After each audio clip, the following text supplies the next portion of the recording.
প্রচন্ড রকম কষ্ট পেলেও কারোর সাথে শেয়ার করে হালকা হতে যাবেন না। হালকা হয়ে গেলে তো দোহাতে আর চোখের পানি আসবে না। কষ্টগুলো যত্ন সহকারে জমিয়ে রাখুন, দুঃখগুলো ভারী করতে থাকুন। দুনিয়ার মানুষের সাথে দুঃখ ভাগাভাগি করে কি লাভ, যখন তারা সান্ত্বনা ছাড়া আর কিছুই দিতে পারবে না।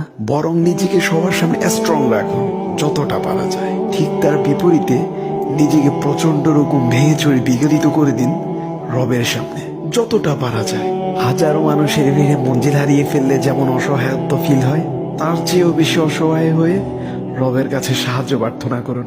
দোয়া কবুল হলেও আলহামদুলিল্লাহ, আর অপেক্ষা দীর্ঘতর হলেও শুকর আলহামদুলিল্লাহ। যদি এই অপেক্ষার প্রহর গুনতে গুনতে রবের সান্নিধ্যে চলে যাওয়া যায়, তাহলে কে চাইবে এই মধুর নিয়ামত হতে বঞ্চিত হতে? রবের ভালোবাসার চেয়ে বড় চাওয়া আর কি হতে পারে? ইয়া রব, অপেক্ষা যদি দীর্ঘ থেকে দীর্ঘতরই হয়, তাহলে সবরের প্রশান্তিতে অন্তর সিক্ত করে দিন।